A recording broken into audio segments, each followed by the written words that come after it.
Everybody, welcome to episode 125 of the Toys for Games podcast. We're recording this on a Tuesday evening, September 26th, 2017. Just a couple days away from the release of the Super NES Classic. Dun, dun, dun. I am one of your hosts, Josh Brown. I am joined by the man who has eaten his fair share of fair food and probably would go back for seconds if he was allowed, Jason Greer. Hi, Jason. Good evening, Josh. How are we doing tonight? Not bad. How was the carnival that you were partaking in last week? The fair, not a carnival. It's a fair. Sorry. What's the difference? Is there a difference? Carnivals have rides and stuff. Fairs are just like an agricultural fair. But my county fair always has rides. Yeah, see, they blend it together. That's the way we separate it here, because there's carnivals, and they're the ones that have, like, rides and games, stuff like that. And there is, like there's a thing called the York Fair here, which does have rides and everything, and that's a big old, like, there's a concerts and big old thing. I differentiate them because we have the local agricultural community fairs, and then there's, like, the fair fairs, which are, like, your... Like county fairs, state fairs. Kind of things. Yeah. Okay. So, this was just a agricultural fair, which is basically, it's the... super old style where like people enter their flower displays and their food and their quilts and stuff like that, and there's like, you know, they get ribbons for whatnot, and if you win you get like $5, you know. It's this super low thing, but like I'm an old-fashioned guy, stuff like that, like I like tradition and stuff like that. No, you don't say. Yeah, so this is this was the Solanco one. The Lampeter one was in my area. That's this week, so I'll be going Thursday night. So quite excited for that. Nice. Good food though. Always good food. Yeah, that's the best part, right? The story of the week was Isaac, my nephew, is getting trained very well by his parents apparently, because he came that night. The rest of his siblings went Wednesday. I went with him and my parents on Thursday night because he had school and I had work, so we didn't get to go when the younger kids got to go. Anyway, so when he wanted to make sure he got everything that the other kids got. You know, he wanted to make sure he crossed off everything that they got food-wise. So he wanted an elephant ear. Do you know what an elephant ear is? Oh, yeah. Yeah.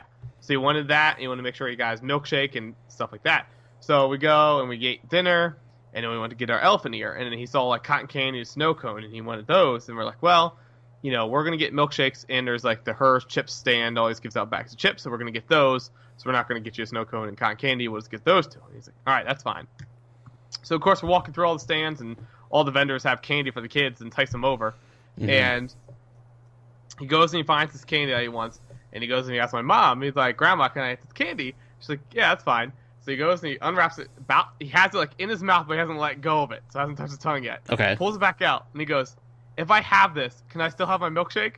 And she's like, yes. And he's like, okay. He goes put it in. He pulls it back out. And the chips? She's like, yes. Okay, so then he goes and eats it, but he wanted to make sure he wasn't getting gypped and traded down, you know? Yeah. He was already considering what he was losing out on if he ate that one piece of candy.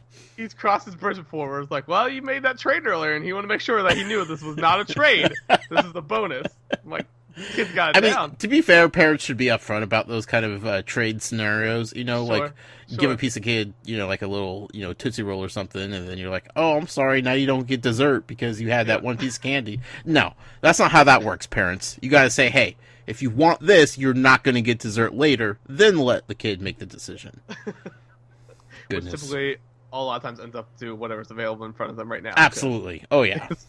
But at least be fair about it, you know? That's true. Good. Well, I'm glad you had a good time at the fair. Last week I had Adam and Ken on the show from Gotta Watch 'Em All podcast. Yeah, listen to it all today. Yeah, we talked a lot of Pokemon, man. A lot of Pokemon. Yeah. How's your Pokemon event going for you? I saw a couple tweets over the weekend and figured I want to check in. How's it going? It's going all right. Yeah, I meant to pull out, which I'll pull it out here real quick to give you my Pokedex update. Good. It's been a while. But yeah, it was going bad at the beginning. I was feeling gypped. Yeah. Because I think this 2K event could, like, finalize everything for me. So I was like, getting pretty hyped with this event. There's a lot of pressure. I got, like, no 2K eggs. I've maxed. I cleared it out for the event, and I got, like, one, I think. And it was all 5Ks and 10Ks. And I'm like, typically I get excited when I get 10Ks. Yeah. And I'm like, this is not the time, Niantic. They definitely reversed the how often you get the 10K eggs with the 2Ks. Mm-hmm. Yeah.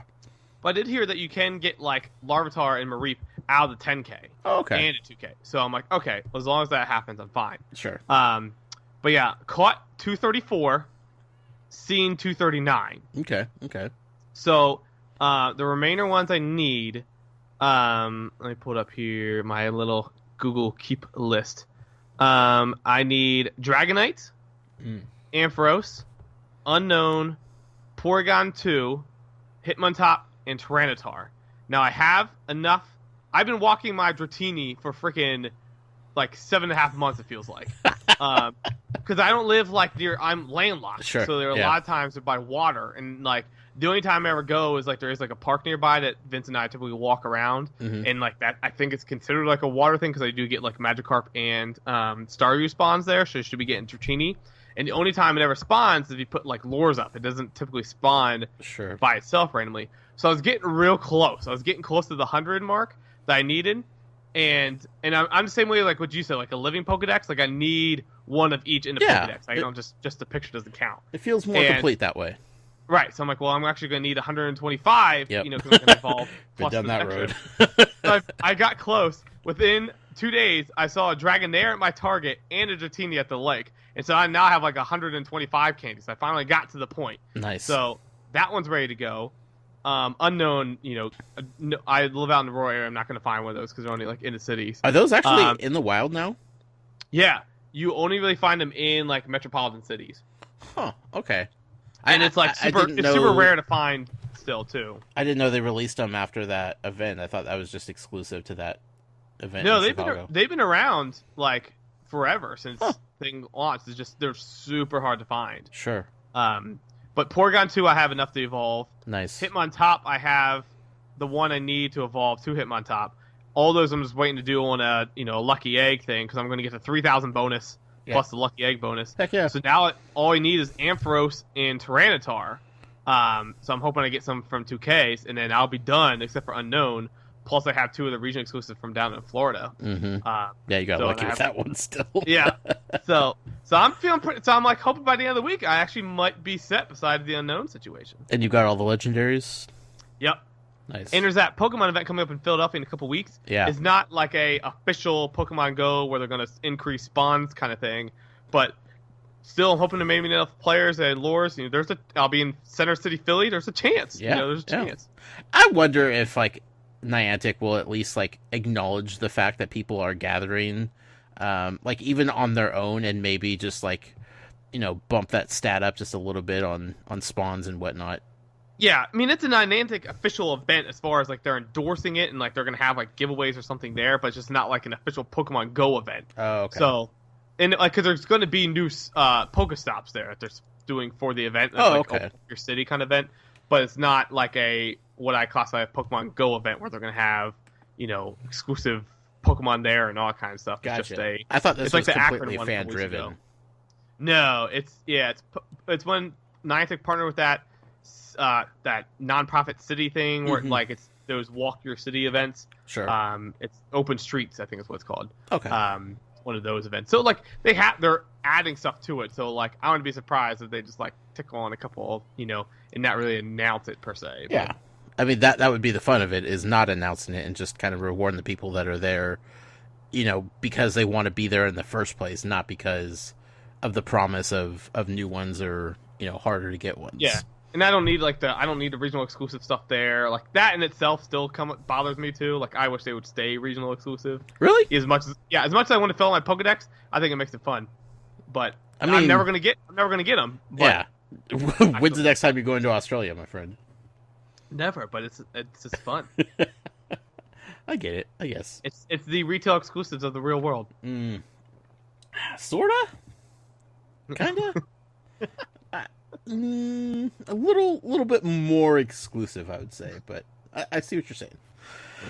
Well, that's fantastic. I would say last night, fun story. Yeah. I walked like 7 kilometers last night, I think, around the park I was talking about, and I was just getting ready to go, and I was like, all right, I hatched like a bunch of eggs last night, and I'm walking around. It's just a giant loop, and there's an older woman walking in front of me with like a bag carrying, so she's just doing just a fitness walk, and then there's this girl that's got out of her car real quick and started running, and I was like, what? So I was watching her run, but then all my Pokemon got all of a sudden the Pokestop in front of me lured up, and I'm like, what the heck? I'm like looking around, there's nobody around, and I'm like, okay, it's probably a spoofer, coming in, and so I'm like, whatever. So I keep walking, and it started like in front of me. Every single one would spawn right in front of me. I'm like, okay, someone's playing some trick on me because this is like, what the heck's going on? So I'm like, oh wait, that's right, you can see who the usernames are. So if I click it, if it's a bunch of numbers, it's like a spoofer. But if it's something, it might actually be an actual player. And I click it, and it's like redheaded runner, something like that was the person's name, and it was the girl. She's a redhead running in front of me. And I'm like, it's got to be her, but I couldn't see. Like, it didn't look like she was using your phone. Sure. So I don't know if you can do that stuff from your Apple Watch or not. I don't know if you can place lures or you can catch stuff. But you she might have been not that I've figured out. So okay, she might have had her phone to her side and just doing it so quickly you couldn't tell. But anyways, it routinely spawns at that thing, so she stopped. When she was taking a break to catch it also, and I walked by, I was like, thanks for the Dratini, and it's like, I kept walking. So when you're saying spoofer, I guess I don't understand what you're talking about. Do you know like the people like who spoof to a location, like they're not actually there, but they cheat and make their GPS? I haven't heard about this.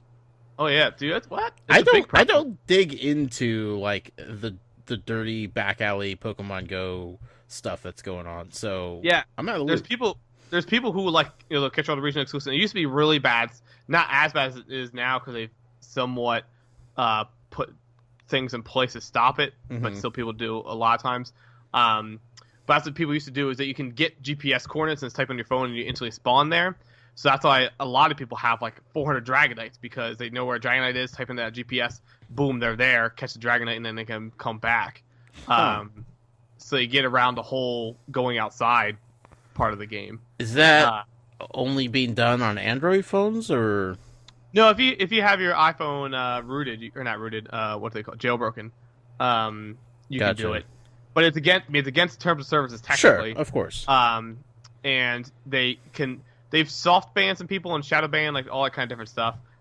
It got to the point if they can find out one, you get like a slash to the Pokemon and you can't use it like in a gym. I don't know if you can even use it to fight. It's just there in your inventory. So they didn't take it from you, but you just can't use it for anything. Right. Besides transferring it. So a lot of people still use it. And that's why there's been like those QR codes, like when you scan at the Pokemon events. I don't know if you even saw all those, that you scanned a QR code to say you were there, because that's supposed to avoid somewhat spoofers being able to jump to the Chicago event and getting all the stuff without actually being at the event. Gotcha. To scan those QR codes in. Huh. Fascinating. It's a deep world out there, isn't it? Yeah, like some people are saying it's not a big deal, and other people are like it is a big deal. Some people are okay with it now because people spoof into raids to help take down a raid. But like I'm one of the pure people on it that like play it as the game is intended. Yep. So I'm in no rush either. I mean, I get them as they come. Yeah. Yep. Awesome. Let's see. Oh, I have a little story for you. Yes. So a couple weeks ago, took my daughter to this event that was down at the water treatment and water learning center that we have here in Vancouver. It's down on the river. Field trips always go there. It's a good place for the kids to learn about the waterways and the animals that live in the river and all that fun stuff. Yep. A learning place, a place of learning. So a couple weekends ago, they had this event. It's the annual Sturgeon Festival. Okay. The Columbia River is filled with fish called sturgeon. I don't know if you've ever heard of them. But they are like direct ancestors of prehistoric fish. Nice. They grow up to like 22, 24 feet long. Jeez. Yeah. They're bottom feeders, so they just maneuver around the bottom of rivers and just do their thing, but they get 22, 24 feet long. They're okay. Yes, I just Googled. I know what you're talking about. Okay, yeah. Gigantic things. Anyway, so this water treatment plant festival thing, they do the Sturgeon Festival every year. We went. It was a free event. There's face painting, and you go around and learn a bunch of things about different facilities in the Vancouver, Portland area. They during the day, though, they had this a blocked time event for this this person to come in who has a bunch of reptiles. He's like the reptile man of the area. And so he brings them in to show them off to kids and parents, of course, to teach them about different snakes and lizards and all that good stuff. And he has them. So we go in there and we're sitting there, and it's this conference room area type thing. And he has all the snakes and lizards in individual like plastic bins, locked down tight and everything like that. And he has tape on the ground in front of him, like this half circle. He's behind like a little half wall.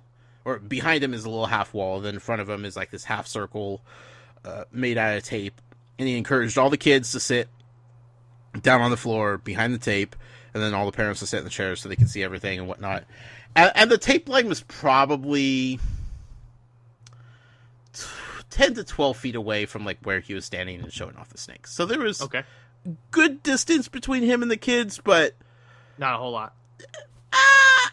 Once he started bringing out the snakes, I'm like, I don't know if you are far enough away from my kids, you know? Sure.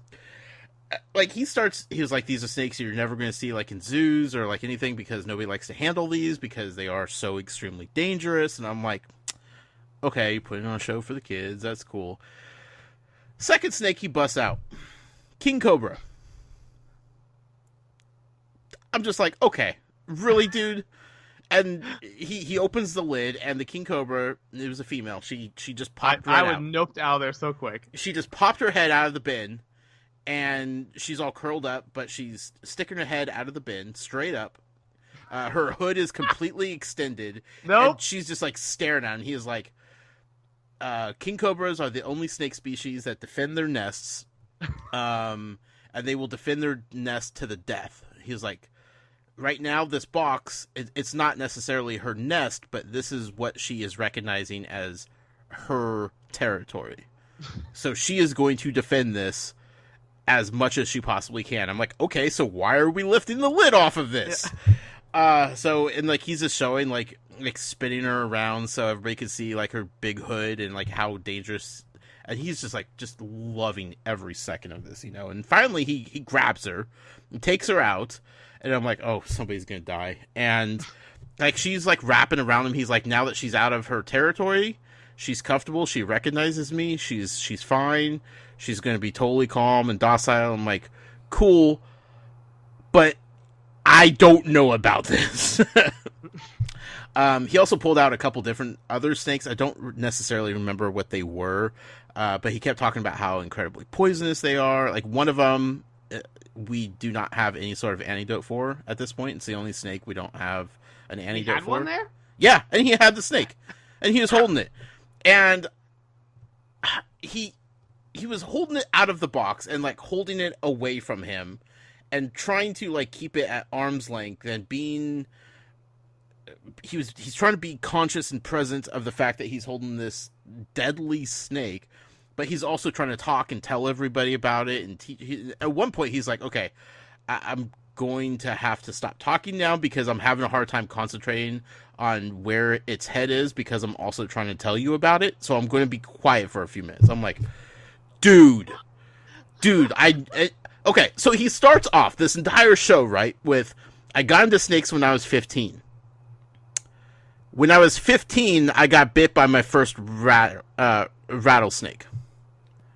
I'm like, okay, one, that would make anybody never want to be next to a snake ever again. You're crazy, but whatever, you do you.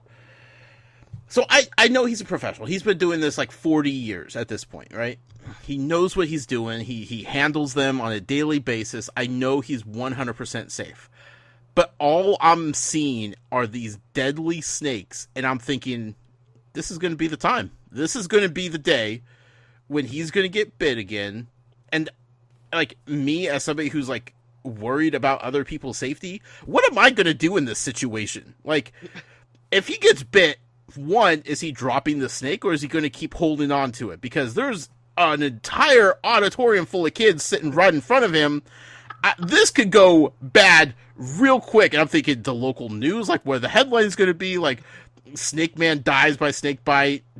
Snake also takes down 86 children on its way out the door. Like, how comfortable do you feel like sucking venom out of somebody? Yeah, and like, is anybody equipped to handle these snakes if something does happen to him? Like, no one else in this room knows what's going on with these things.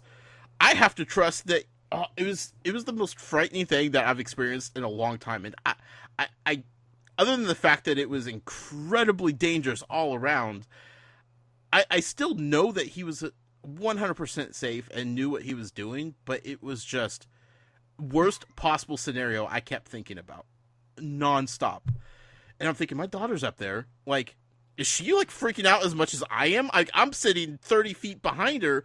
I am like sweating bullets right now. She's 2 feet away from the snake, It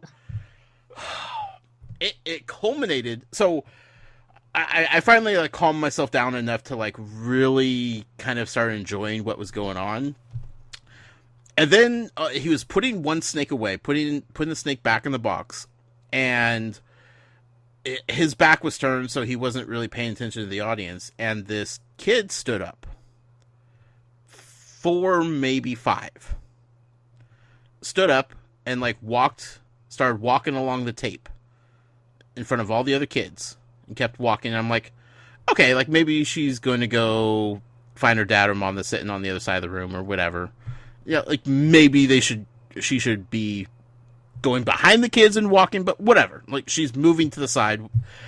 And then instead of like going into the section, because the parents, like the chairs were also in kind of a half circle shape. So, there were people sitting on the corners of the circle of like the presentation area. And I'm like, okay, she's kind of going towards the corner, so maybe that's where her mom and dad is over there. And I'm watching her. Guy with the snake still doesn't know anything.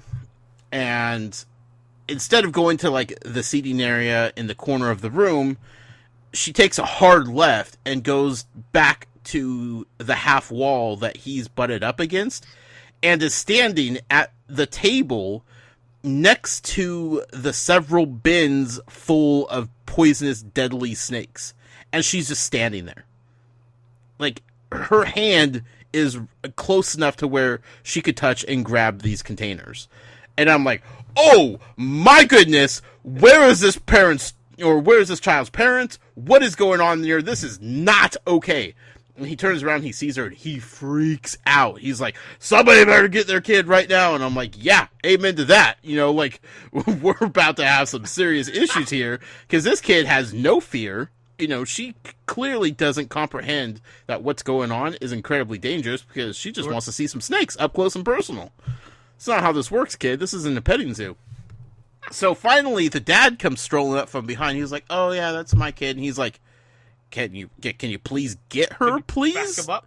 And he's like, yeah, hold on. And like, he's like fiddling with something and was on his phone. I'm like, no, dude. You need to get your child out of this situation immediately. And he starts to walk up to her, and then she beelines it to the other side of the room. I'm like, nope, get out here. You're done. I'm going to act as security if I have to. I'm going to escort you out of the building, because this is not cool right now. It's the scariest thing. Man, yeah. Other people's kids, man, are frightening. Yeah. It's true. Some people like just let it, like some stuff I'm like, you need to not do that. Yeah. And I'm not going to tell you how to be a parent, but I'm going to tell you what's right and wrong in this situation. Anyway, we had fun. He saved the big green anaconda and 20-foot Burmese python for last, which was ginormous, and it was good. It was fun, but I was just like, man, I didn't realize that I kind of have a fear of like incredibly dangerous snakes. Snakes of any kind, I nope out of there. Yeah.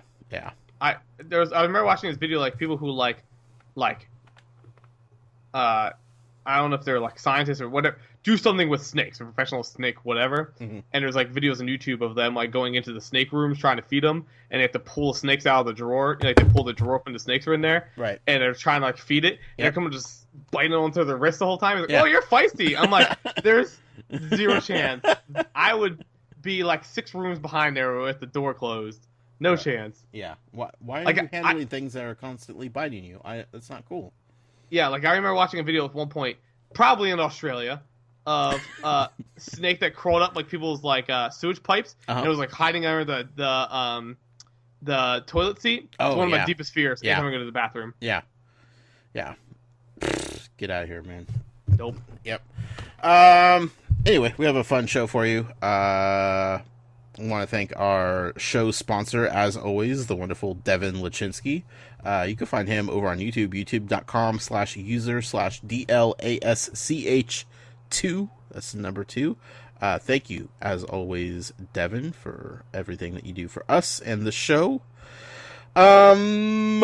Jason, let's talk about Skylanders real quick, shall we? Let's do it. Skylanders, part of the podcast, is sponsored by our friend Evan Parker, aka the Lone Goldfish. You can catch him on Twitch, twitch.tv/the Lone Goldfish, or you can find him on Twitter at the Lone Goldfish. So, Jason, Skylanders, we have some news. We do. What's the news? The Robo Mm-hmm. pack that we've been waiting for Yes. has finally hit U.S. shelves. Woohoo! Very dramatically, unpassionately. What's the word I'm looking for? Ceremoniously. There you go. Yeah. Yeah. So I forget. It was somewhere on the east? Was it Kentucky? Somewhere on the East Coast was the first spot. Yeah. Yeah. Definitely East Coast for sure. That spot, and sending friend Matt Sonderberg over SEL Matt sent about seeing it at Toys R Us. But at that time, it was register locked till like December 31st, I believe. Mm-hmm. So again, just the placeholder date. I don't know if they had a plan. If they're going to put something in the ad or whatever for it. As of right now, it actually reminds me. I don't think I actually checked the ad, but I don't think I remember seeing it this week. But then it started showing up other stores more and more and more. So it's out in most of them now. They did remove the register lock. So if you find it in your store, you are able to purchase it. It has still only been found at Toys R Us. Hasn't been found or any kind of hints coming anywhere else. Right. Yeah, Toys R Us doesn't have an ad this week. So if you find your store, you're welcome to pick it up. Some stores, we got a lot. Some stores, I think, said only got a couple. I think I even saw one tweet that retweeted saying there was like one left already. Mm-hmm. So some places think only got one case. I do have an inside source at Toys R Us, and I've been told that the distribution center for this area, I can't remember the exact number, but they were sending them out to each store in boxes of 6. So each store was getting 6. That's not to say that each store is going to put out 6. Sometimes they just keep some in the back depending on what's going on in the shelves currently. But from what it looks like, every store should have gotten at least 6. And then after that, they'll just keep pushing them out until distribution center is ran dry of them. Yeah, so still nothing on Toys R Us Twitter, Skylanders Twitter, No. nothing official about it all. But it's one of those things, you might want to buy it when you see it. Yep. Hard to say if it's going to be sticking around or not. We'll see about it, but definitely go pick it up if you can find it. My Toys R Us, when I was there on Saturday, did not have it. I have not been back since the beginning of the week. Yeah. Mine had 2 today, and I'm not 100% sure if some had already been sold or if they only put 2 out or what the deal was, but Sure. Yeah. Proceed with caution. If you're looking for that one, probably shouldn't wait too long for a sale or anything. Just grab it now, because once they're gone, they're gone, folks. Yep. Yeah. And the other thing for Skylanders, if you are a fan of the Skylanders Academy show on Netflix, season 2 officially did get dated on October 6th. So looking forward to that.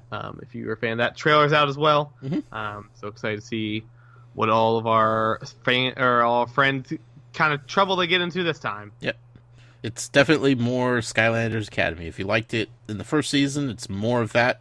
If you didn't like it, you're probably not gonna like this one. Like, they're not changing the formula. It's gonna be the same. No. And season 3 is already confirmed, so yeah. Coming out for that. Netflix, this is a side story real quick. First thing I've seen them ever do, Fuller House came out a couple weeks ago. Mm-hmm. Did you watch it at all? I'm on episode 8 right now, so Okay. yeah. Do you know how many episodes there are? I do not. Okay. Some people don't like knowing that. Some people do. Sometimes I try to avoid it because sometimes I feel like it's a spoiler how many know they're coming. Well, anyways. How many are there? Just spoiler running? 9. 9. Okay.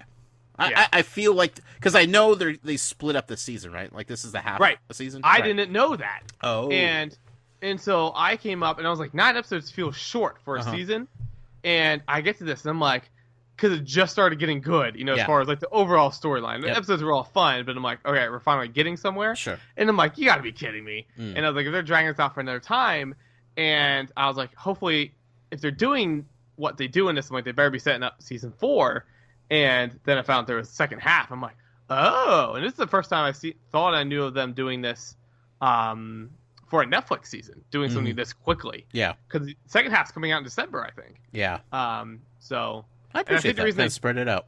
Yeah, I think it is because I think that day that this came out was the 30th anniversary of it, and I think there might be some other reason why they wanted to have it too and not all come out on that date. I don't know. Either way, it's fun because it does add a little bit of that drama. What's going to happen? Yeah. But it was season's pretty good so far. Yeah, I could tell they're building up towards the wedding.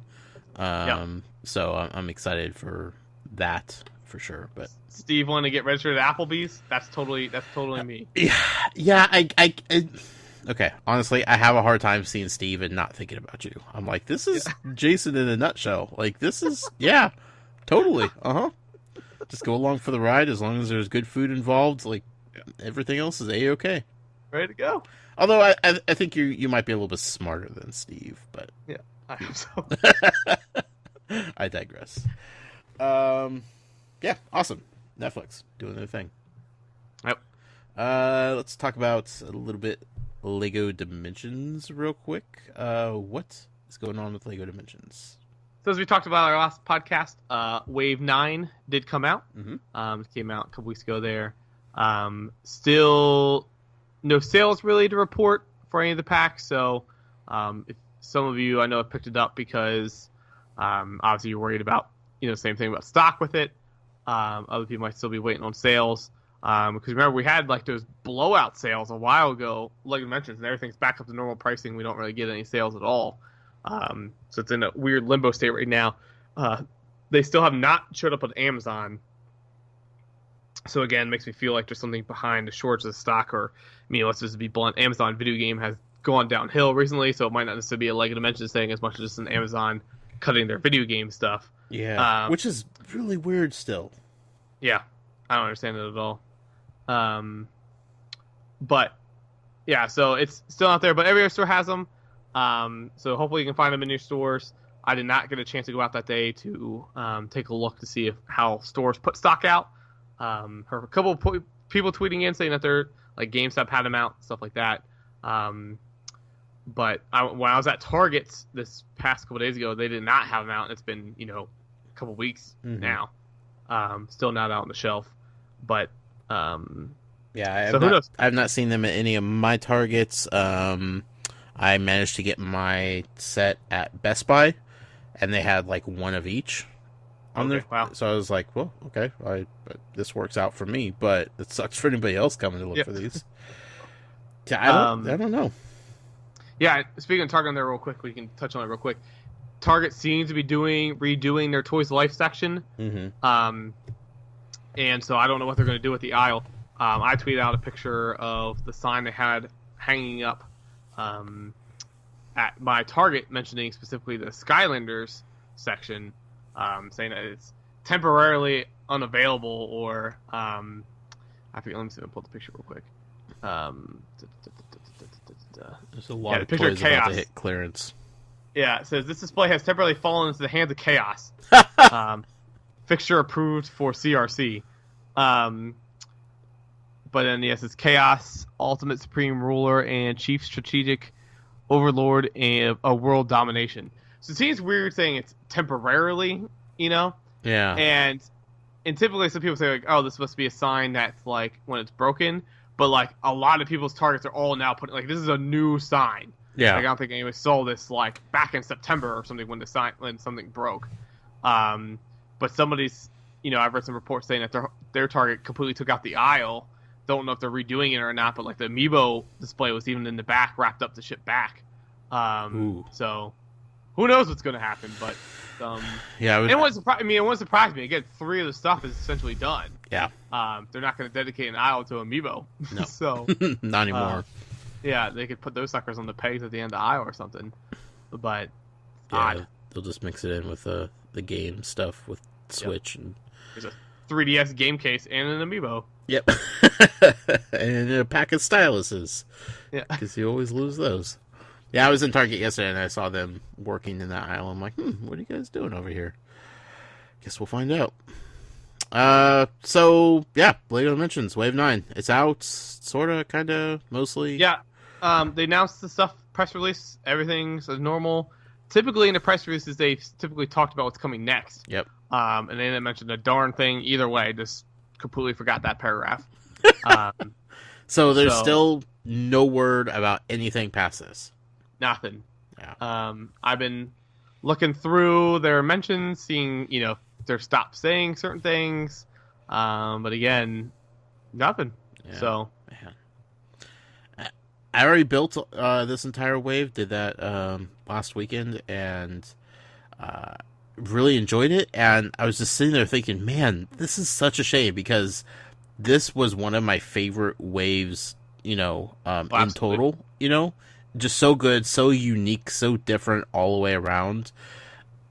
And I was just like, it's a good way to go out, but it's just so empty feeling knowing that they won't even tell us that it's the last.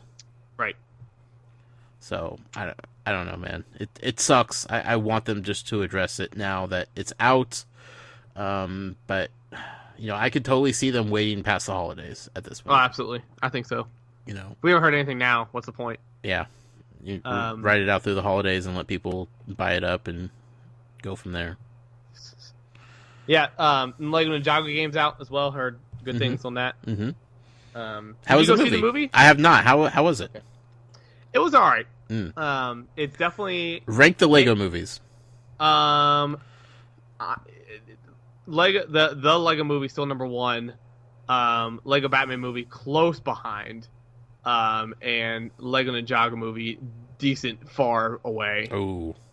And it's I am not like into the Ninjago scene. Like my only exposure to it has been the pack. Yep. Uh-huh. The only reason I even know who their names were. Sure. Lloyd. Yeah. My nephew, especially Hunter, was like super excited, like would not stop.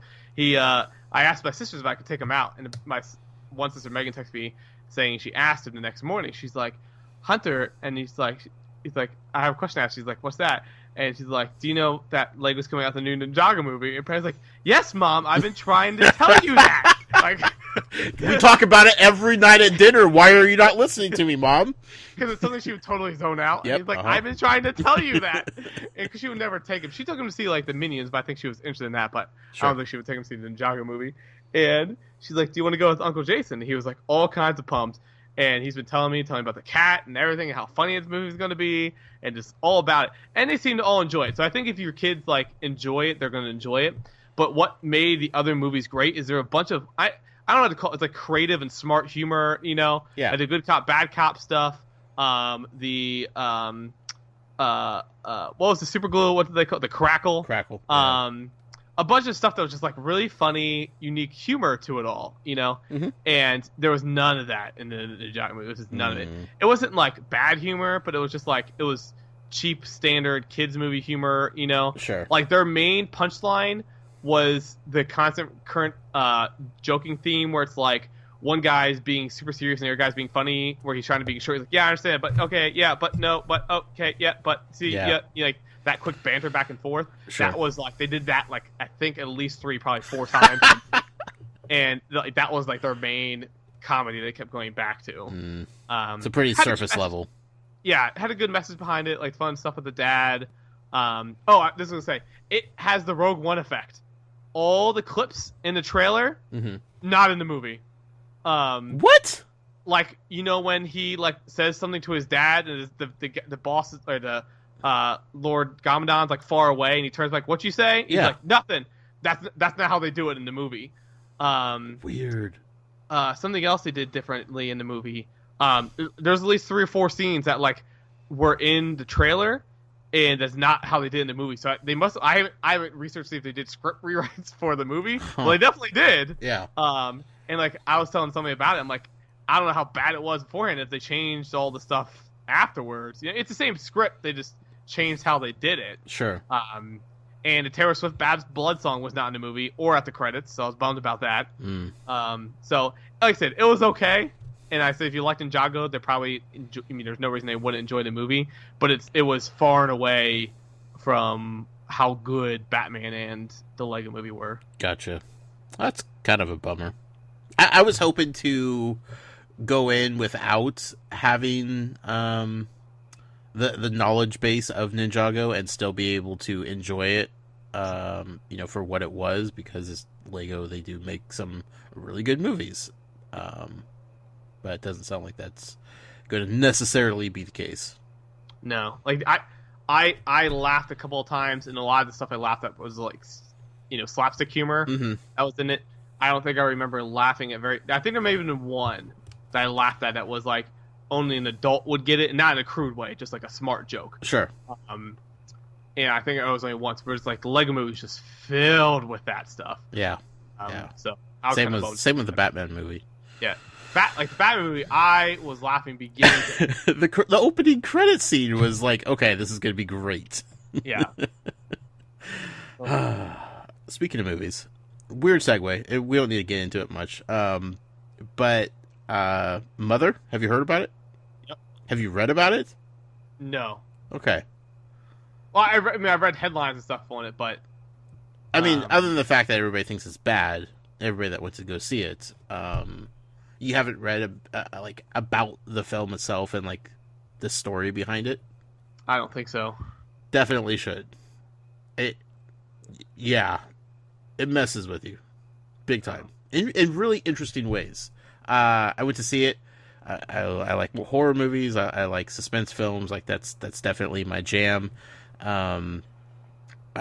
It wasn't quite that, but when I walked out, I was like, I'm not 100% sure what I just watched. Sure. But I can't stop thinking about it. And I went to like the next day and I was like, I can't get this movie out of my head. I'm still trying to process everything that just happened, and ended up like having to like watch some YouTube videos and read some blog posts about it. And like once people started hitting on like what the central theme was, I was like, oh my goodness, I didn't see any of that, and it just blew me away. Yeah. Fascinating. Yeah, because I'm I haven't even watched Stranger Things, because like like the Lego movie's about as scary as I get. Well, that's why I didn't ask you if you had seen it. I figured you would still be like the type to read about it just to like, be part of the conversation type of thing. Yeah, like I watched the It redone in Lego, and even that was like, I'm not feeling comfortable watching this. But I saw headlines about it, but I didn't read into it. But I was like kind of bummed because I like Jennifer Lawrence a lot, and so I was like, oh, go watch this, and I'm like, nope, not gonna watch it then. No, she is excellent in it. Believe it. She is so good. Honestly, I think the bad scores it was getting on opening weekend was because they definitely advertised the movie as being more horror, sure, and possibly like slasher film type of movie than straight up like an art film. Like it was an art film with like some horror suspense elements to it, but it was all about the art. So as we were just finishing that, JV just tweeted 2 seconds ago, okay, Jennifer Lawrence, I'm going to see your new scary movie. I hope it's good. Even if not, JV, no. Yeah, even if not, I got this giant tub of popcorn, so we're good. Okay, well, it's not necessarily scary, JV, but okay. All right. Let's see what he says in a couple hours. See what happens. Yeah, I'll be on Twitter waiting for his film review. So that's funny. That's a weird coincidence. Okay, well, I mean, we're just gonna sit back idly and wait for Lego Dimensions to make their next move. We can't make news out of nothing, and they are intent on not making any news at all. So Yep. we'll see how that goes. It was super stocked at Toys R Us when I went there. Like, all the stuff's still stocked. Disney Infinity is slowly getting there. Like, they still had about 20 things left. Skylanders, I only saw 3 light core hexes left. Now, I don't know if they have a crap ton in the back. Yeah, right. right. There was no wire basket full. Had Sure. them at 50 cents, I think, a piece. Yeah. Buy one, get 4 free. There were 4 Disney Infinity figures on Toys R Us today. 2 of which were the Crystal Agent P's. Okay. If I ever go to Toys R Us and there's like one on the shelf, I might buy the last one. Yeah, you kind of have to, right? I think we talked about this last. I bought like Mike Wazowski the other day for like $1.25 at some place. I just can't help myself. Yeah, I get it, man. I get it. Let's swing over to Amiibo, shall we? Let's do it. Amiibo, part of the podcast, is sponsored by our friend Michael O'Driscoll. You can find him on Twitter at @Amiibo_museum. I should remind you that Michael is married to this lovely lady named Anya, Ania. She is a singer. She has an album out. The album is called And the Light Comes In. You can find it on Spotify if you want to throw him a few bucks. After you check it out and listen to it and like it, you could pick it up on iTunes. You could find it over there. So go support Michael O'Driscoll and Anya. What's going on with Amiibo, Jason? So Amiibo, a couple of things. One, the Metroid 2-pack came out. So people who are looking forward to that were able to get their hands on that. A lot of people excited to pick that up. Heard a lot of people saying it was the first Amiibo they bought in a while. Yeah. So there was a lot of hype into that. I don't say it was super hard to get, but I think it was a little difficult for some people to find. And I think Amazon, it was a while till they put it up. I know, Nintendo Wire team keeps tweeting out whenever it pops up in stock in places, so it's still not, completely easy to get. But I had a brief panic because I couldn't remember pre-ordering it. So I'm like, oh, what am I going to do here? And then the night before, I got a super late at night email from Best Buy saying, hey, your order's ready to pick up. I'm like, hey, yeah, it is. Thank you, Best Buy. Good job, past Josh. Yeah. Glad you got it in. Where'd you get pre-ordered at? Best Buy. Best Buy said? Yep. Nice. Yeah. Discount, man. Speaking of Best Buy's in the Nintendo segment, if you're not ordering Super Mario Odyssey from Best Buy, I don't know what you're doing with your life. I saw that link that you posted this morning, Jason. Yeah. I ordered 2 of them. There you go. You only get one $10 certificate, but still. Even if you get 2? Yeah, I think it's a limit of 1. I'll have to go back and check, but I'm pretty sure you only get to 1. I mean, I still need to buy 2 games anyway, so whatever. Right. You should get 2 coins, though. Nice. So, yeah, it's normal price, obviously, the $59.99. You have Gamers Club unlocked, 20% off, which, as most people are, switching over to that versus Amazon, because you get 20% off all day, every day. Any time of the year, except for Black Friday. You get 20% off, plus if you pre-order, you get $10 reward certificate. That is for your My Best Buy membership, which is free. Yeah. So, even if you don't have Gamers Club, you can still get the $10 reward certificate. So, there's a reward certificate that gets added into your points count after you purchase it. It comes up like 2 to 3 weeks, I think, afterwards. And you can use it towards something else. So, you get 20% off, plus you get this $10 reward certificate, plus they're giving a free gold coin to add to your Nintendo coin collection that I've been doing recently. Yeah. So I think it's the only place that's doing anything free with it, if I can remember correctly. I don't think GameStop's giving anything away for free. I haven't seen anything. So you're getting 20% off, plus you're getting a $10 reward certificate, plus you're getting something free. So, like, any 3 of those is already like, okay, I should get it here. When they're doing all 3 together, it's like, oh, okay. Yeah. So, good looking on that. But, yeah, the other thing to mention about the Metroid 2-pack, just a fun little trivia fact on there. Has a misprint on the back. They mentioned the wrong game on the back. Cool. So, there's a little fun little additive. Be curious to see if they change that later on. If they do a reprint, then you got to get both boxes. You crazy inbox collectors. Yeah. And so, when are the next Fire Emblem characters coming? the Jason just tweeted today saying that his Japanese ones are shipping out. Are they coming out this Friday? Let me see. Because I know the wedding Mario ones aren't coming till next month, obviously, with Odyssey. The Nintendo site still has it listed as October 2017. For the Fire Emblem ones? The Tiki and Chrome, yeah. Huh. Okay. And that's the ones I know Jason said just put out, so we might not have a date for those yet, even though it's... Yeah, Best Buy still has it listed as placeholder date, so... What about the Goomba and the Koopa?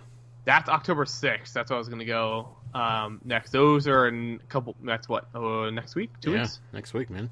And that's coming next with Friday. Mario and Luigi, Superstar Saga, and Bowser Minions. Oh, that's right. Okay. Yeah, which I was just talking about too. Stuff like that, like I'm excited for that. Like it'd be a fun game, but I'm not paying full retail for that. You know, No. like I don't think I would play it that much. And I was like, I just wish like Redbox would work for it. Like Nintendo games are the main reason I'm almost want to get GameFly, because there's a lot of Nintendo games I'm like these will be fun. Yeah. But I know I'm not going to sink 15 hours into it. Like Right. I'd probably play an hour or two of it and be like, okay, you know, but I want to play it, but I'm not paying. Those 100% should be dual releases on the 3DS and Switch. Yeah, sure. I can't understand why they're not. And then tie that into Mario Party: The Top 100 is coming out in November, November 10th, and I would think this would be a better system to link these amiibo with, to launch them with, to get a lot of combined purchase with it. Yeah. Got to fill that basket, but they did release details on the mode for Top 100 for amiibo. Yeah. This is taken from NintendoWire.com. Says there will be a mini game island mode, and tapping a compatible figure on amiibo spaces will reward you with 10 bonus coins.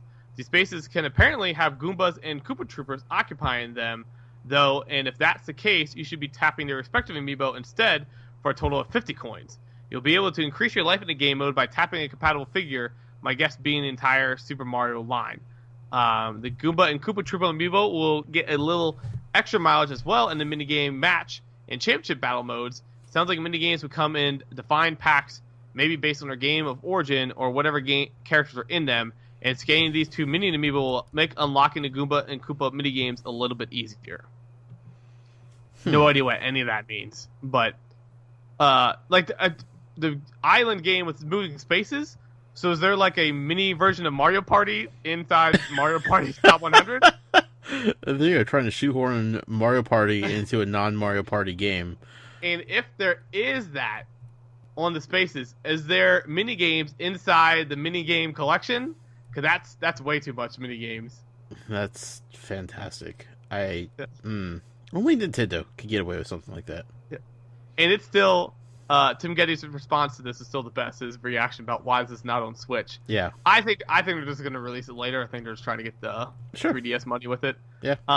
The best thing about it is that it does have the download mode, so you can just get one copy and everybody can play. As long as that person's playing with it. Right. That is super smart with it, because otherwise it's like nobody's. You're not going to convince all your friends to buy this game for 3DS. Yeah, and they haven't done any sort of that kind of functionality with the Switch yet, so right.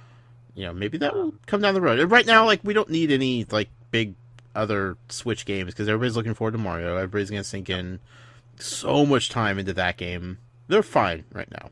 Right, and it is fun. I'm curious if maybe they don't want to put it on Switch because they're still trying to push the main Mario Party games. Yeah. Because I would think a large majority of people like the mini games the most out of the whole thing. Yep.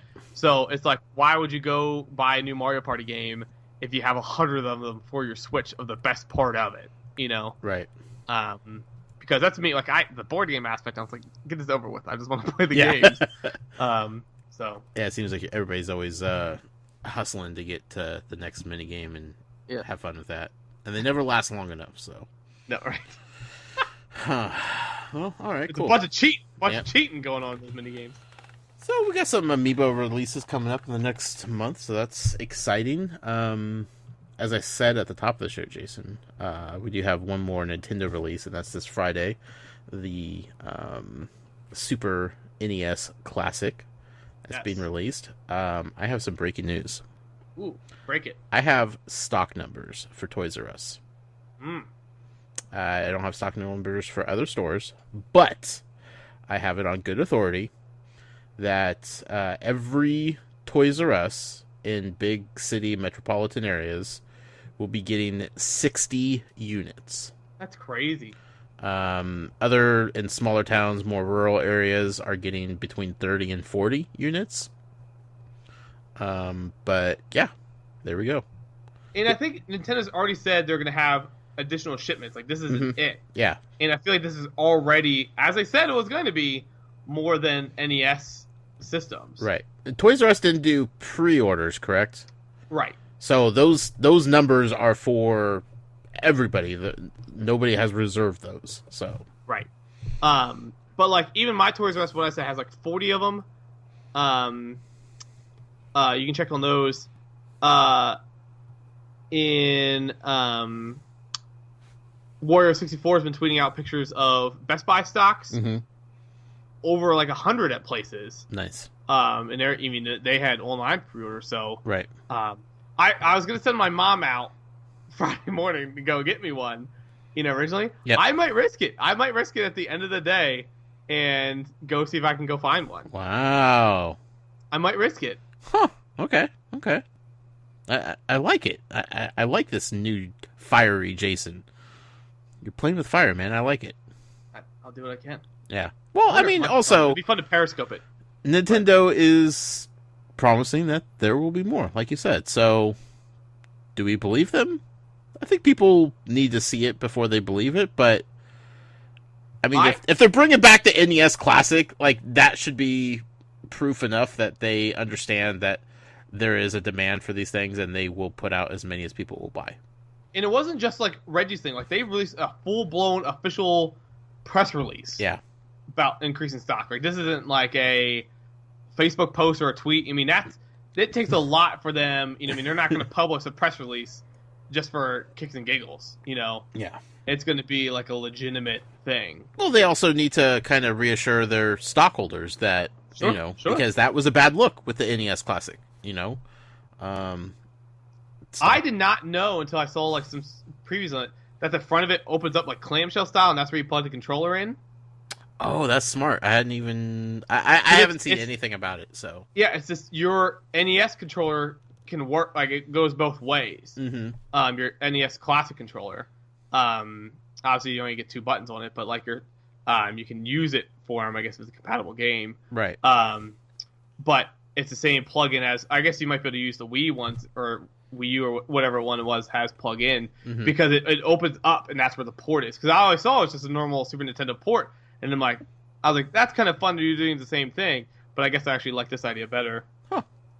Cool. Well, that's Friday. I'm excited. I'm excited to plug it in and play a few games and then put it on the shelf and then forget that I have it. Yeah. And I have my European one coming from overseas still. I mean, old games are still old, folks. So, yep. What are you going to do? Awesome. Speaking of old games. Yeah. What happened tonight? Yeah, you owe me a story. I do. So, I've been clearing out my house. Cleaning up, getting ready for Amy. We're slowly starting to move her stuff over. That way, when it's wedding time, it's done. Yeah. We can come back honeymoon and just enjoy being married. Yep. And have to deal with unpacking everything besides, wedding gifts or whatever. So I've been going through stuff. Convinced her to let me keep all my game systems, like all my retro ones I still have. Because the house we currently have will not be able to, we don't have enough room to make one, quote, a man cave, unquote, to put, like, because I've always wanted that dream of, like, having a TV and then having all the shelves with all the different consoles hooked up. That's always been a dream of mine. Yep. And so she's letting me keep all of them. I was keeping them in boxes in our little mudroom area. But I knew I had, like, PlayStation 1 in there. But I didn't know, like, I just knew I had these boxes of stuff, but I've never gone through them to see what I have.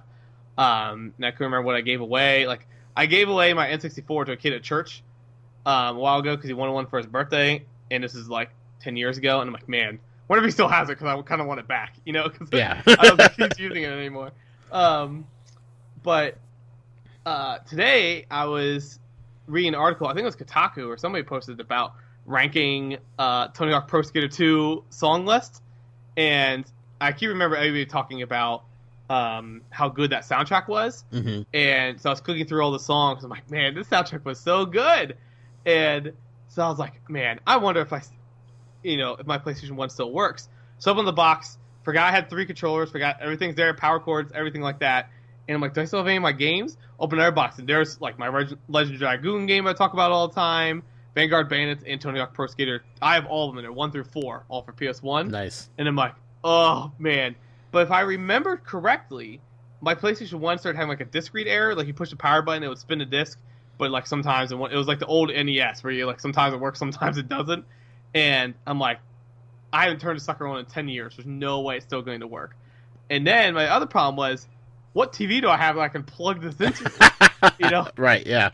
Because I don't have any CRT things anymore, nor do I really want one to plug in, even though it'd be nice to go back on the original one. Mm-hmm. So I have a side TV that was my grandfather's, this little small, like, I think it's like a 25-inch TV, maybe 22-inch, that I have set up to the side that I use to watch 2 games at once. Like you do. Yeah, 2 different sports. And so I was like, maybe that one has red, white, and yellow. And I flip it over, and it doesn't. I'm like, bummer. And so I'm like Googling around. Apparently, to go from composite, which is the red, white, yellow cables, to HDMI is like such a huge thing. It just looks bad. But you can get it to look good. There's like something, I forget what it's called, but it's like a $400 device. And I'm like, Amy's going to murder me if I buy some for $400 just so I can play my PS1 games or whatever on a TV. And there are some like cheap ones on Amazon, some decent reviews, and like the stuff I've been reading was from like 2014, so maybe someone found out some way to do it cheaply. And I'm like, still, I can't do it. But it does have component cables, which are like the green, red, purple ones. Uh-huh. And PS2 is backwards compatible, and I can get PS2 and do it that way. And so I'm Googling, figuring out like, all right, well maybe I can do a composite to component conversion. So I'm Googling it. Something I learned today, that you can plug in the yellow cord to the green cord, the component on the back, because that's the video one, and you can actually use it as the yellow one. Get out of here. What? And this is from the Nintendo's like Wii support page, like original Wii. Wow. And I'm like, get out of town. But it says like if your picture is black and white, change inputs and you'll find a color one. And I'm like, what? So I plug it in, and it works black and white. And I'm like, but it only showed the boot logo, but it wasn't showing the game. I'm like, okay, so my system's still broken. Sure. So I'm like, all right, it's not going to work. So I'm like, all right, let me go check my TV in my bedroom. So my TV's wall mounted, okay? And I was like, so I held my phone behind the TV with Snapchat and the flash on so I could see what was behind it, because mine doesn't slide out. It just tilts up and down. And I had no idea what connections I had on the back of the TV. So I'm like lining it up with taking pictures on Snapchat with the flash on. And turns out my component cables on that TV, the green has as a green and yellow, like it's 2 colors on it. I'm like, oh shoot, this means it's going to work. So I plug it in, and I put it in. So this is my video. For the first time, I'm like, let's see if the sucker's going to work. Yeah. So I plug in my PlayStation, turn it on, the logo turns on. I'm like, all right, this is good. Is it gonna? And I hear the disc spinning, and I don't remember what it's supposed to normally be like, And I'm like, I'm hearing these noises, and I'm like, sure. I don't know if that's good noise or bad noise. Yeah. And then also I hear the audio for the soundtrack. I'm like, all right, I have audio but no video yet. And then the Activision logo starts popping up, so it runs perfectly. Wow. I turned it on and off like 5 times, still works great. And played Tony Hawk Pro Skater 2 a couple times. Texted my brother-in-law, sent him a picture. He was at my house like 5 minutes later. I thought he left his house to come over, but he was on his way home to stop. Sure. And so he's like, I want to check this out. So he came in and played a little bit. But yeah, the rest of my productivity this week of getting the house cleaned out just went down the drain. Yep. Because playing that now. I have a copy of Spyro 2. I don't have Spyro 1. So I might need to get my hands on that at my local mom and pop game shop. I'm sure they have it. But I'm super pumped. Super pumped. Huh. I wonder, like, how long, like, what the gap was when they started making TVs with the green/yellow plug. Like, that was a very small window. It had to have been. When TVs were manufactured with that dual, color scheme. Yeah. Because when I was Googling more of it, some TVs that had, like, I think my parents' old TV, when component was big and HDMI was just starting, they had like 2 or 3 component inputs, and then like 1 HDMI, and then like 1 composite. So it had to be right around that time frame because this TV I have in there has 3 HDMI inputs, I think, and then this one dual component composite connection. So I'm glad it does. Went on Amazon today, bought slanted angled 90-degree angle things so I can plug in because right now my TV has to be slanted up in order for the plug in. I get these angled slots so I can be back to normal facing on it. Sure. But I don't know if Amy's going to agree with having the PlayStation 1 in there. But to be fair, it's the only spot I can have it hooked up. So yeah, I mean, you don't really have an option. You just are dealt with certain circumstances, and that's the only way to deal with it. So it's compromising. I don't have a man cave. So I mean, PS1 in the bedroom is acceptable, I think. I think so. Yeah. But yeah, soundtrack was working on great.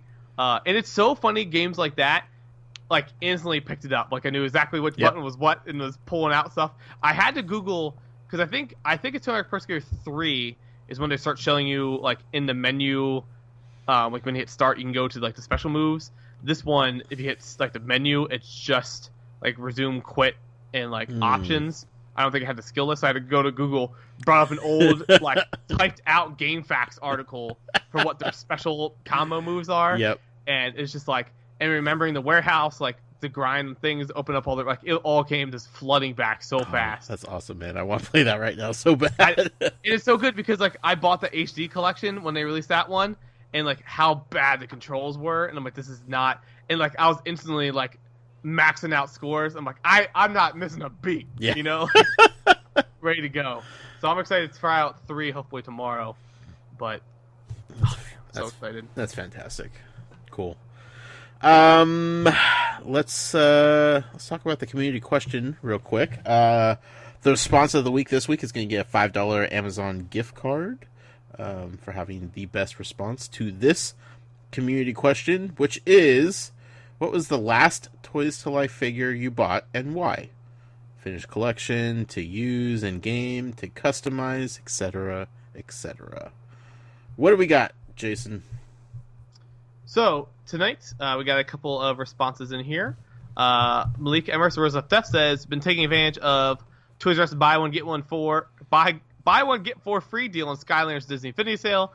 So many for so little. Kids will be happy on Christmas Day. It's true. They've been having that sale, and it's so funny because I'll see it pop up on, like, Slick Deals or Cheap Ass Gamer different times, or on Reddit, people are, like, freaking out, like, this sale's crazy. I'm like, it's been going on for, like, 6 months. I know, yeah. I've heard that, too. It's like, where have you guys been? Yeah, I mean, I'm glad people are taking advantage of it, but it's like, it's like, even when I was there the other day, I'm like, I really just want to buy 5 of these again because it's such a good deal. Somebody stop me. Yeah. Where's Amy when you need her? I know, right? Uriel Espinoza B says, I don't know. I just got this guy off the internet a month or 2 ago, but I'm not sure he's the last one. I bought it because it looks awesome. Hulkbuster's still one of the best. Yeah. The picture of the Hulkbuster. Yeah. Still one of the best Disney Infinity figures. Remember when I got that early copy at New York Comic Con? I'm like, this thing is massive. Yeah. It's so heavy, just the way it should be. So good. Mm-hmm. Grizzly Knox says, a Metroid 2 pack on release day from Best Buy as soon as the store opened because I have no control. Truth. Jeff Grimes 23 says, Twilight Princess Link Amiibo from GameStop came out right when I started playing Breath of the Wild, plus I love to hunt for it. Jeffrey Reed Moss says, speaking of that real quick, Breath of the Wild, I played, like, the first 2 weeks it came out, and I haven't touched it since. Slowly picked it up last week, and I'm like, I think I needed time off for it, even though it's been more than time off for it because I'm enjoying it again. Sure. For some reason, I wasn't really getting it. Like, when it first came out, I wasn't enjoying it as much as I thought I was going to, but starting to enjoy it a little bit more now. Nice. So, slowly taking my time, but I'm enjoying it. Yeah, I put close to 200 hours in it, so. Yeah. Jeffrey Moss says, ran trip to Best Buy, the only one figure they have himself, and it was a regular Theropred. You better believe I picked it up. I never did find that. Yeah, I haven't either. So that's the one I got from a friend. Right. It was like winning the Skylanders lottery. Yeah. Ben Anderson says, Starfire. I bought her last week so I could finally access the TTG world. I've been waiting all year for the set to come out. Mateo says, Disney Infinity figures because no matter how much time goes by, they still hold a special place in my heart. Chris Bushy says, an import of the Splatoon 2 Squid Amiibo so I could get all the gear on Splatoon 2. Did they not sell the individual squid? They did. They did, right? Yeah. He might just have issue trying to find it. Maybe. His luckily. Matt Upton says a collection of Skylanders Spyro's adventure figures in an eBay bundle. As 5 years after it came out, I've decided to get into it. Yeah, he's been tweeting about us, so. Yeah. Never too late. Never too late. Nope. Different kind of geek says the Metroid Samus Return to Amiibo. I've got them all. Plus, man, they look so cool. Samus metallic armor and a squishy Metroid are great. Mm-hmm. Doodles and Toys says probably the Wildstorm pack for Imaginators. I haven't collected in a very long time. Sad face. Mm-hmm. I will say I kept getting that pack confused with Robo. So every single time I saw that pack, I'm like, oh, it's here. Oh wait, no, that's the one we already knew. Like, I forgot to mention that. Matt put this in his article about it. Remember way back when, from like when they announced Skylanders is continuing for this year in console, that there was like that Q4 adventure pack coming, and a lot of people said it was like new content. And Matt was like, I bet you it's going to be this releasing in Q4. Right. It was Robo releasing in Q4. Yeah. So that's what seems to be what that was. Why? Who knows? How they push, I guess. Because Skylanders, that's why. Yeah. And the only thing I can think of is, which I think we even joked about this not being seriously, but whether it was going to come out same time Season 2 of Academy came out, just so there was something new on the shelf. Mm-hmm. Nathan Chandler says the last wave of LEGO Dimension sets to complete the collection. And last but not least, Shopkins Inc. says this one, because as an avid listener to the podcast, this can be the only answer. And it was a picture of Pikachu from Pokemon Stadium? Pokemon Rumble? Rumble. Pokemon Rumble U. Yes. Rumble U. That's right. Yeah. For the Wii U. Wii U. So, Jason, who's going to be the happy winner of a Amazon gift card this week? If there was ever a figure to buy last, and perhaps being your last Toys of Life purchase, it is none other than Thrillipede. Mm-hmm. So I would say it goes to Jeffrey Moss, because I like it. If you're going to go out with that. Absolutely. Congratulations, Jeffrey. Get a hold of me. I'll get you that gift card, and thank you to everybody that participated and answered the question. Always fun. One last thing to do, Jason, and that is read an email that we got today. Nice. Get ready. This one's kind of a heavy hitter. Good. So, we'll see how this goes. This email is from Tashma Dimps. Writes in and says, hello, Josh and Jason. Long time, no email. I'd be lying if I said that the Toys to Life drought hasn't gotten to me. What was once a vibrant, wonderful hobby to me now seems like an empty shell of its former glory. As much as I can't wait for Skylanders Academy to drop and more amiibo to be announced, the landscape isn't as fun as it used to be. That being said, the one thing keeping me positive throughout the entirety of this drought is your guys' goofy little podcast. Once Toys to Life is officially gone forever, I'll definitely miss you two on your chemistry. My question for you tonight is, will you guys ever consider starting up a new show in the absence of Toys for Games once the bubble has officially finished bursting? Thanks, and here's to the future, Tashmon. I would always say so. Yeah. You and I have talked about this behind the scenes. We would definitely 100% like to continue doing something together. I mean, if anything, like, you're one of my best friends, and just because the toys are gone, like, I don't want to stop hanging out with you on a weekly basis, even if it's via Skype, just because we don't have any toy news to talk about. Sure. What will we actually podcast about? No idea. As you can tell from this show tonight, we could talk about anything, really. But will that, like, actually produce a worthwhile show that people will listen to? Maybe, maybe not. Will one of us come up with a great idea that we'll be able to transition into? Hopefully. Yeah, like, once this is all done, Jason and I aren't, like, calling it quits and going our separate ways. Nope. I hope not. I mean, I'm just speaking for myself here. You can't get rid of me that easily, John. Yeah, I know. Trust me, I tried a long time ago and realized you were here for the long run. We don't have any set plan in place. I mean, to be honest, like Jason, I've been kind of giving you your space because I know you have a wedding in less than a year. And you're slowly trying to get your house ready to accommodate that. I don't know how much like wedding planning you're actually doing, but I know you have to be present some capacity with all of that. 250 days ago as of yesterday. Yeah. So we're now 249 days ago. So, I mean, I know you're busy. You're probably not as busy as Amy is with all of it, but I don't want to, like, pressure you into starting something that's going to have to go by the wayside when it gets down to, like, a couple months away from your wedding, because that's going to be crunch time. Yeah. And you're going to be a mess. Yeah. Your whole family's going to be a mess. Amy's going to be, like, there's going to be so much chaos surrounding you. There's no chance I'm going to be able to, like, ask for time on a weekly basis or whatever it is to do whatever podcast we're doing at that time. So I'm kind of just sitting back, letting everything kind of happen organically. I think both of us kind of wanted to see what was going to be LEGO Dimensions' response after Wave 9 was released, and the response has been nothing. So it's kind of hard for us to act on things without knowing what the future holds. Skylanders is going to come back. Probably not, but we are talking about Skylanders here, like the most unpredictable wild card in this entire, community that we have. They could announce a new game tomorrow, and it would not be the craziest thing I've ever heard from Skylanders. Yeah. So it's complicated because Amiibo's still going strong. They're going to continue to go strong because they sell, and Nintendo doesn't care about what they do with them. They just care about making money on them, and it works.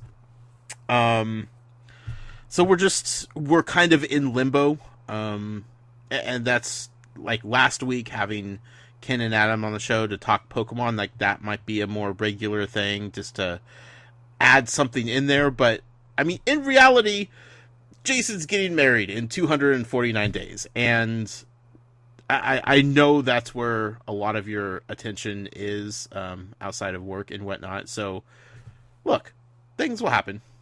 They'll happen eventually. There's no rush. You and I aren't going anywhere. We'll both be, present online as much as we possibly can and are currently. So, if the show takes a hiatus, whatever, this community will still be here for us when we get back to whatever it is we're going to do. Yep. That's the way I look at it. Yeah, I mean, people can, tweet us your opinions, what you would like to see, what your thoughts are. Yeah. I mean, it might roll into just a variety show where, like, each week we come, to talk about a video game or a movie or a toy or, just whatever we feel like talking about that week. And just, go with that, do what we do best. Yeah. Because the thing, I mean, there's a lot of people in this community who like Toys Left, like a lot of other things that probably a lot of other people also like. Mm-hmm. So it might not be as specific as Toys of Life, but we can, easily tie in other things. Yeah. We are open to suggestions. Like if there's something that you would like and would definitely listen to on a regular basis of Jason and I talking about, let us know. Tweet at us or send in an email or a DM or whatever it is. Text us. Many of you have our numbers. Let us know. Like we are looking for that next thing. We just aren't prepared to like put 100% effort into that yet because of, everything else that we got going on and have coming up. And we don't want to, say goodbye to... I know I personally, I'm not ready to say goodbye to this show as it is yet. Nope.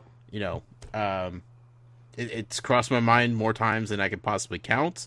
It's like a daily thing of, this is coming. I know it's coming, but I'm not ready. And we're going to hold out as long as we can. But, we want to hear from you guys as far as what you would want us to transition to that you would be interested in listening to on a regular basis. So there you go. Indeed. That's the best we could answer that. Jason, that wraps up this evening's show. we started recording a little bit late. You have a busy day at work, so I don't want to hold you up too much. But I do want to say thank you for 125 episodes of this show. Isn't that crazy? That's nuts. Yeah. Where can the people find you online and everything else? Yeah, you can always follow me personally on Twitter, twitter.com/JasonInquires. Jason Inquires also on Instagram and YouTube. And if you want more Toys Life-centric accounts, head over to Brick Inquirer and Skylanders Inquirer. What park can they chase you around at if they were looking for that kind of interaction? Be the Lampeter Park this week. There we go.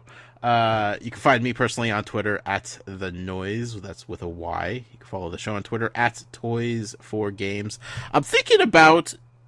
I've thought about this many times, and I only remember when I'm sitting down to podcast because I'm looking right at it. But I have like a giant Rubbermaid container sitting next to me filled with stuff that was intended to be given away at some point. I might do like a cleaning out your closet type of giveaway with just like a bunch of stuff. Dude, they're the best. In one big giveaway, you know? Yeah. I just to get rid of it. Somebody should be enjoying this instead of it just sitting here next to me doing nothing. So maybe be on the lookout for that here coming up quick. Yeah, I still have a bunch of stuff to give away. It's all packed in the rooms right now. So once I get all that done, yeah, hopefully it's supposed to be done last weekend and that never happened. So well, maybe let me know. Maybe we could do some sort of joint venture with it or something. Yeah.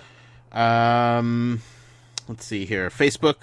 Ken is over there still doing his thing. Facebook.com/group/toys4games.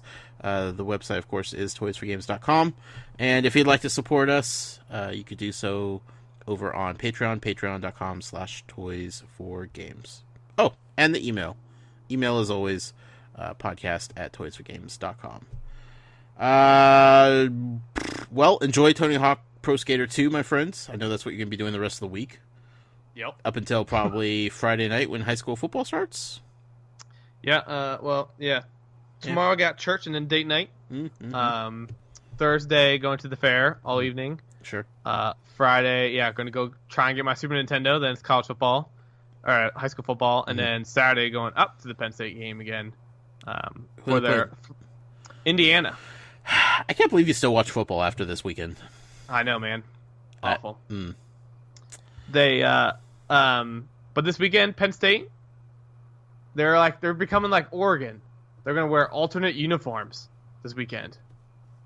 It's gonna be a throwback. They're gonna have numbers on the side of the helmet. Okay. Have white shoes and like a white stripe on the sleeve, and that's about it. I mean, that's pretty risque for Penn State. That's getting a little crazy. They're so good. Anyway, this has been a fun show. I can't say for sure we will have an episode next week, but we will definitely let you know if that comes to be. But until next time, happy hunting, collectors.